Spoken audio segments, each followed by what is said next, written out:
SSC CGL के जरिए युवाओं को मिलेगा सरकारी नौकरी का बड़ा मौका। नमस्कार, आप देख रहे हैं टीवी 12। मैं हूं आपके साथ अपराजिता सिंह। अगर आप भी लंबे समय से एक सरकारी नौकरी की तलाश में जुटे हैं और देश की सबसे ताकतवर जांच एजेंसियों में से एक यानी प्रवर्तन निदेशालय ईडी में काम करने का सपना देख रहे हैं, तो आपके लिए केंद्र सरकार की तरफ से एक बहुत ही शानदार और बड़ी खुशखबरी निकलकर सामने आई है। केंद्र सरकार ने प्रवर्तन निर्देशालय के कामकाज को और ज्यादा मजबूत, तेज और असरदार बनाने के लिए एक बहुत बड़ा और ऐतिहासिक कदम उठाया। सरकार ने इस जांच एजेंसी में एक या दो नहीं बल्कि पूरे 1200 से ज्यादा नए पदों को बनाने की मंजूरी दे दी है। इसके साथ ही देश के वित्त मंत्रालय की तरफ से कैडर पुनर्गठन के प्रस्ताव को भी हरी झंडी दिखा दी गई, जिसका कर्मचारी और अधिकारी बहुत लंबे समय से इंतजार कर रहे थे। इस बड़े फैसले के लागू होने के बाद अब ईडी में काम करने वाले कर्मचारियों की कुल संख्या 2029 से सीधे बढ़कर 3256 हो जाएगी। सरकार का मुख्य मकसद इस नए बदलाव से जांच व्यवस्था को और ज्यादा रफ्तार देना है, ताकि आर्थिक अपराधों पर पूरी तरह से लगाम लगाई जा सके। अगर हम ईडी में बढ़ने वाले इन नए पदों के पूरे गणित को आसान भाषा में समझे तो नई व्यवस्था के तहत एजेंसी के कई बेहद अहम और बड़े पदों की संख्या में भारी इजाफा किया गया है। विभाग को मजबूत करने के लिए एडिशनल डायरेक्टर के पदों को 10 से बढ़ाकर सीधे 24 कर दिया गया है। इसी तरह ज्वाइंट डायरेक्टर के पद भी अब 28 से बढ़ाकर 49 हो गए हैं। जांच प्रक्रिया को जमीनी स्तर पर तेज करने के लिए डिप्टी डायरेक्टर की संख्या को 148 से बढ़ाकर 267 पर दिया गया है, जबकि असिस्टेंट डायरेक्टर के पद पर 255 से बढ़ाकर सीधे 531 हो गए।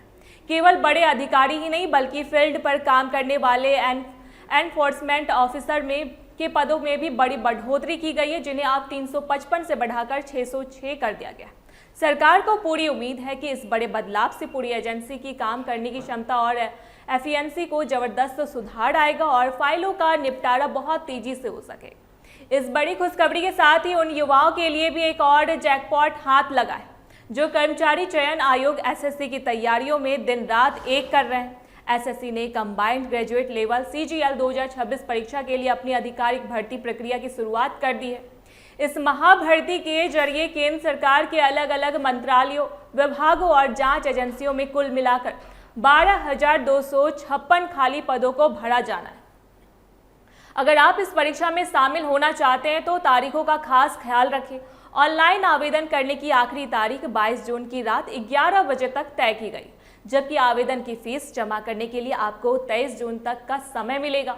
अगर फॉर्म भरते समय आपसे कोई गलती हो जाती है तो उसे सुधारने के लिए सुधारने वाली खिड़की यानी करेक्शन विंडो 29 जून से लेकर 1 जुलाई तक खुली रहेगी। आयोग के मुताबिक इसकी पहली चरण की परीक्षा अगस्त या सितंबर के महीने में होने की पूरी संभावना है, जबकि दूसरे चरण यानी टियर 2 के मुख्य परीक्षा दिसंबर के महीने में आयोजित की जा सकती है। अब बात कर लेते हैं इस परीक्षा के लिए जरूरी उम्र सीमा और पदों की पूरी जानकारी के बारे में, ताकि आपको फॉर्म भरते समय कोई दिक्कत ना हो।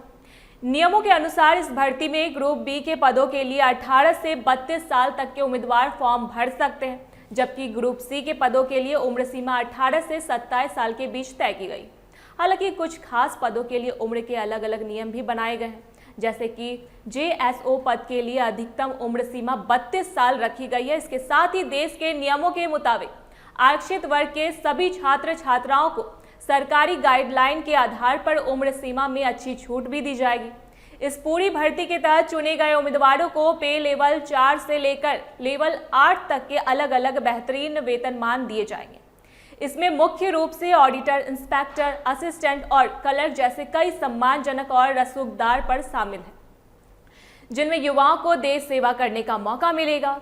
सरकारी नौकरी पाने का इससे बेहतरीन मौका आपको दोबारा नहीं मिलने वाला है। इसी से जुड़ा एक सवाल है आप सभी से, क्या आप भी इस बार एसएससी सीजीएल 2026 की परीक्षा में शामिल होने जा रहे हैं और आपका पसंदीदा विभाग कौन सा है? हमें कमेंट करके अपनी राय जरूर बताएं। ऐसी तमाम अपडेट्स के लिए देखते रहिए टीवी 12। धन्यवाद।